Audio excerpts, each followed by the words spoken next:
Good news mga kababayan. Pangulong Bongbong Marcos patuloy sa pamamayagpag. Davao Bus Public Transportation Modernization Project sa Mindanao na nagkakahalaga ng 73.3 billion pesos aarangkada na. Mga anti-Marcos inggit na naman. Kamakailan nga lamang, dinaluhan ni Pangulong Bongbong Marcos ang loan agreement signing for Davao Public Transportation Modernization Project sa pagitan ng Philippine Government and Asia's Development Bank. Ito ay ginanap sa Acacia Hotel Davao City. Isa po ito sa pinakamalaking infrastructure project ni Pangulong Bongbong Marcos sa ilalim ng kanyang programa ng Build Better More. Ang proyekto pong ito ay sinimulan ni dating Pangulong Rodrigo Roa Duterte ay ipinagpatuloy at tatapusin ni Pangulong Bongbong Marcos para makapagbigay ng ginhawa sa mga commuters ng Davao City, dahil mayroon itong 1,100 bus, 400 electric bus na makakatulong sa kapaligiran. Target itong matapos sa taong 2025. Ang Davao Bus Project o Davao Public Transportation Modernization na project ng Pangulo ay napakaganda, dahil magiging organisado at moderno na ang kanilang transportation system katulad ng Singapore.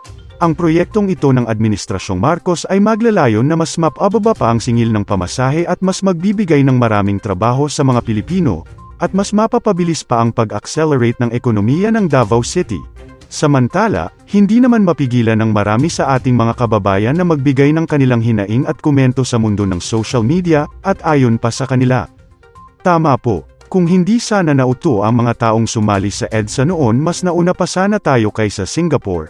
Kaya magsilbing aral sana sa mga Pilipino ang nangyari noon. Ngayon, kulang ang 6 na taon para maibalik ng Batang Marcos at maipagpatuloy ang dating programa ng kanyang ama para umunlad ang ating bansa. Kaya suportahan natin si BBM. Napakaganda pala ng transport ng Davao. Wow, parang nasa ibang bansa ka rin pag nasa Davao ka na. Galing naman talaga ng Marcos-Duterte tandem. Wow for the modernization of public transport in Mindanao, particularly in Davao City for its full implementation. Our PBBM is working hard following the Build program of former PRRD. Kudos tayo kay FPRRD na nagplano at nagsimula sa project na to, natatapusin sa panahon ni PBBM.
The vision was to ease traffic congestion and in turn sustain and even boost the economic growth that Davao City has been enjoying in the past years until today. Everything that we have done so far and everything that we will do from this point onwards will all be instrumental in our collective leap forward and upward. As the national government remains committed to pursuing high-impact connectivity projects with you, I hope that you will all bear in mind this one thing. The fruit of your labors are the building blocks of the bright and sustainable society that our children will enjoy. This is part of the, attached to the 8-point agenda of the President to address actually yung traffic congestion problems to reduce the transport and logistic costs actually, and we are going to pursue this. It's also aligned with the medium-term development plan of the government to support actually all these programs para to increase mobility in all sectors of the economy. This Davao City Coastal Bypass Road project was initially conceptualized and started to be implemented during the term of then Mayor Sara Duterte. And then it has continued on until dun sa build program of the past administration under the President Rodrigo Duterte. Now we are going to present to the President, President Marcos this morning, actually to inaugurate a part of the 18-kilometer project. This is just a manifestation of this administration, actually, to notwithstanding that this project was started under the build program. It is the commitment of this administration under President Marcos, actually, that we continue to develop what has ever been started, so that we will be able to get the benefit of what is being improved for the benefit of the Filipino people.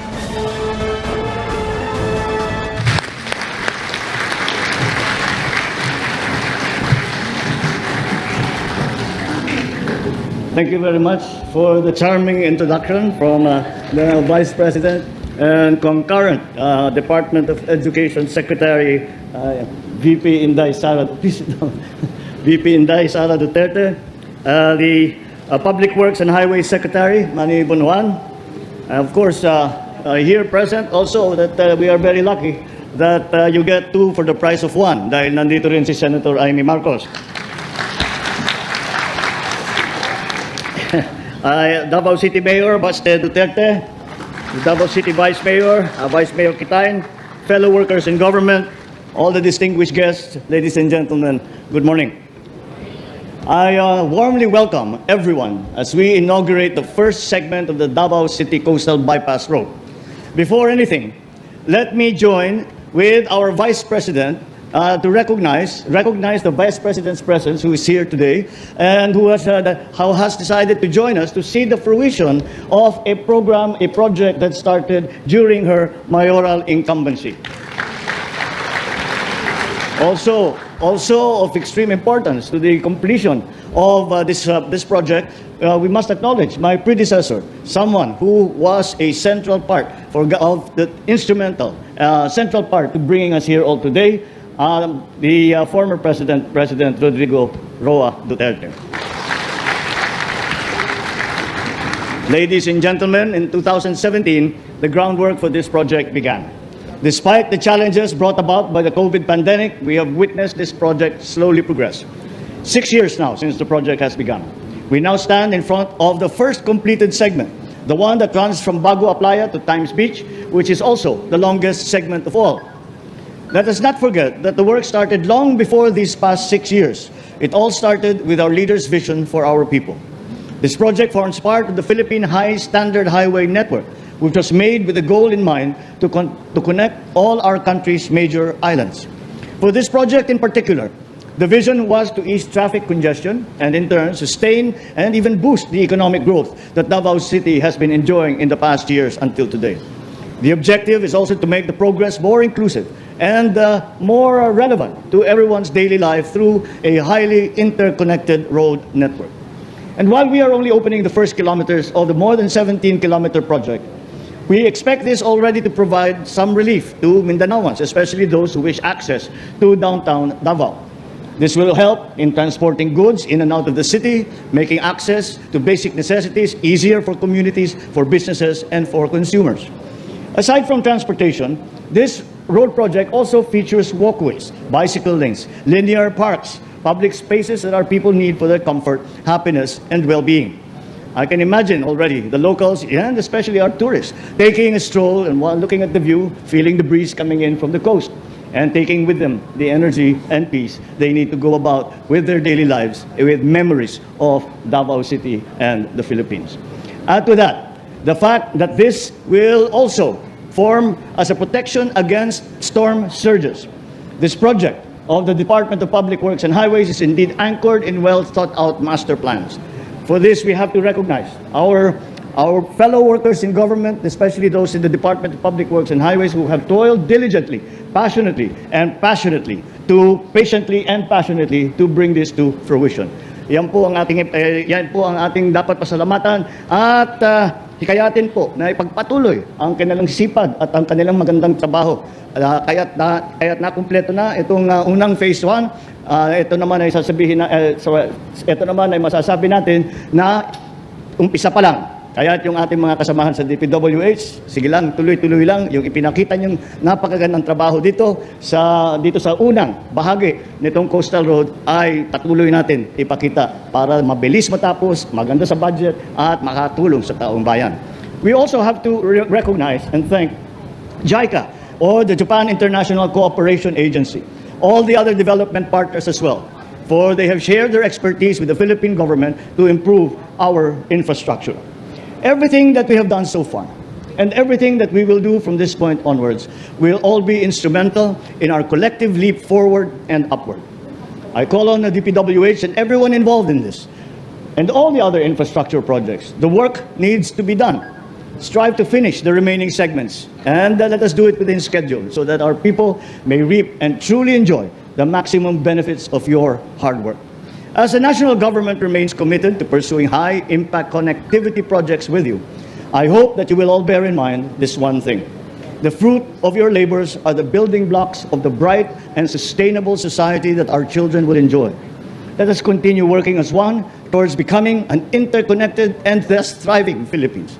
Congratulations for all the good work that we have done. I look forward to the good work that we will continue to do. Daghang salamat sa inyong tanan. Maraming pong salamat sa inyong lahat. Magandang tanghali po.